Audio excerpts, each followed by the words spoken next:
Become new. Become a new man. Become a new woman. Hello everyone, this is Brian Clark and this is 5 a.m. Motivation. I hope this message finds you in high faith. I like to use that word high when it comes to faith. We got to say high because the higher we get, the closer we are to our Lord. Let's get right to it.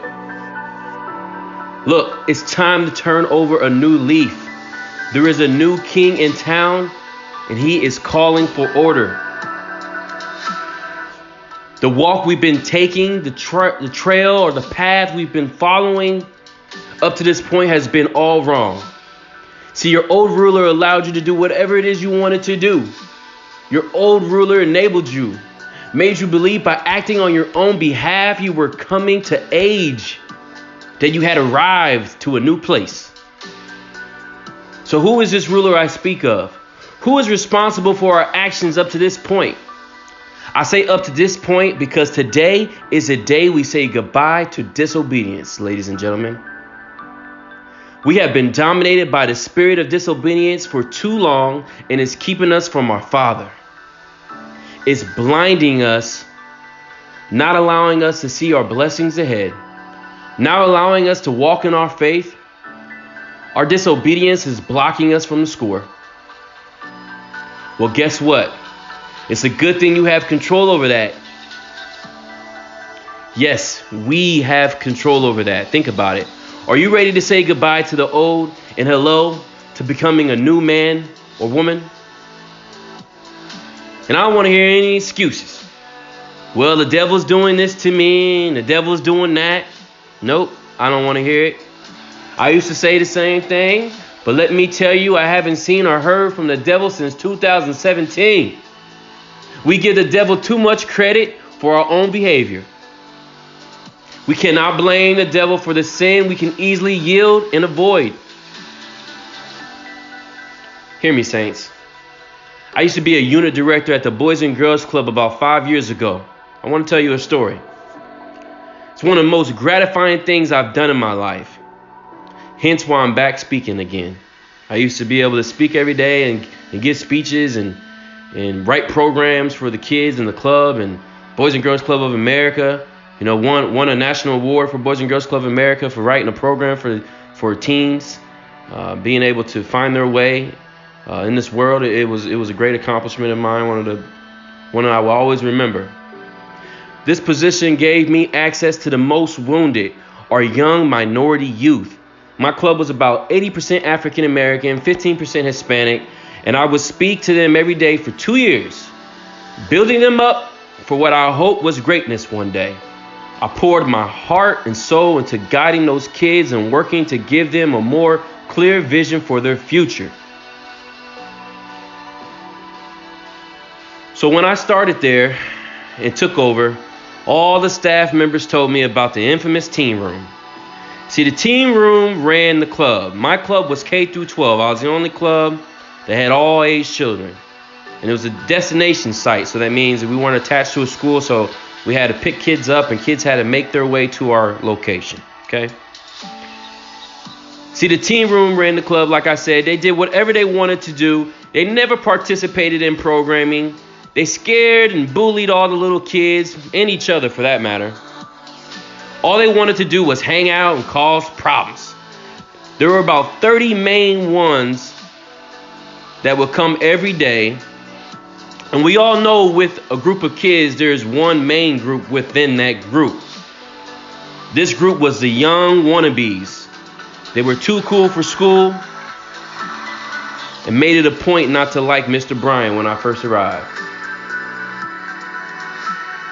See, they had a director for once that actually looked like them, could relate to them, and could show them the way. Remember what I just said, because it's important for later on. I'm going to repeat this. They had a director that looked like them, could relate to them, and could show them the way. See, they hadn't had that before. Even though they did not listen to me and continued to be disobedient, I knew one thing. I knew they didn't know me. I knew if I could share my experiences and relate to them somehow, it would start to break down the wall. This took months to complete. So there was one member, and he was the leader of it all. He was the very last one to conform. He would disrespect me the most. And even though he saw the others starting to come around, he just flat out refused. Though he portrayed to be the biggest and the baddest, he was actually one of the smartest and had a lot to offer to the club and to everything else he was doing in life. In all reality, I would say hello to him every day. I would go out of my way to do it if I had to. I was consistent. See, most of these kids lack consistency when it came to relationships. I wanted to show him I was there and I would always be here for him. As time went by, yes, saints, he started to come around. It made me happy. Because in all honesty, it hurt me. I'm human. I can admit that. It hurt me the way that he acted towards me. But I kept on him. And I kept my feelings aside. And I kept on him. And he and everyone else finally came around. You know why they finally came around? You know why? They seen after a while that I truly cared for them and their well-being. That, hey, this guy that came in here to take over this club, he's not so bad after all. They knew that I wasn't there to take from them, but to give back to them, to give to them. And they eventually noticed that if they conformed, life at the club would be easier for everyone. Get that? Easier for everyone. Life at the club would be simple. Wouldn't be so strenuous.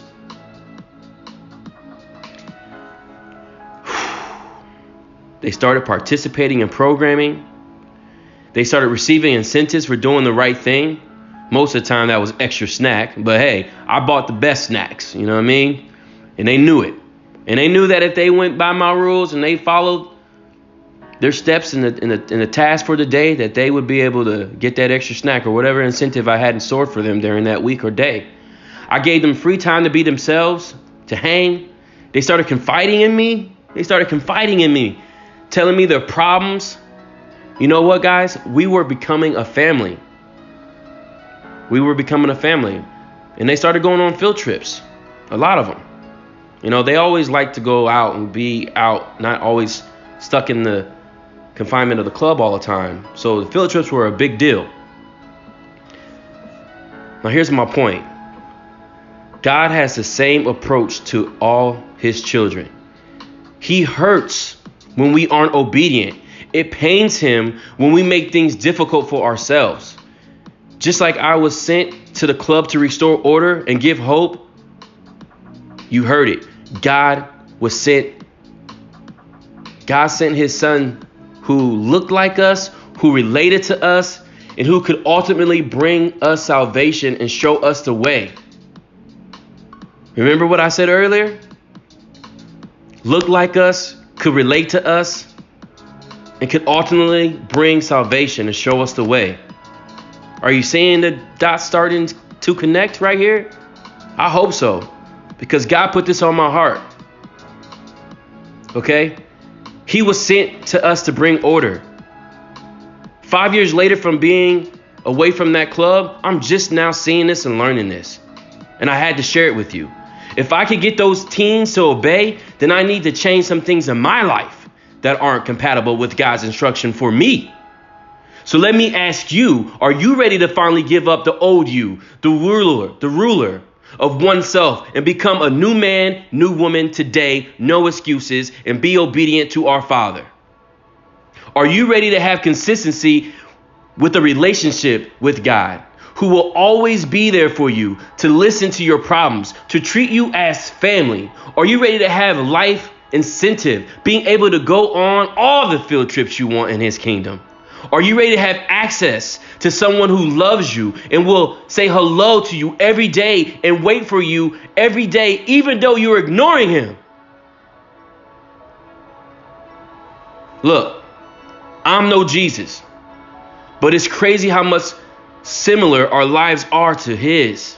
how similar our situations and circumstances are to his. That's our God. Are you ready to believe that there is a God that cares about your well-being and who will grant you access? All by simply obeying. If those teens could figure it out in that context of the club, I know we can figure this out in the context of living in this world. It's funny. Have you ever gone to the grocery store and seen someone you know, but you don't feel like having that small talk? Even worse, when they're in the same aisle as you and it's just you two in that aisle. All right, now we've all been there.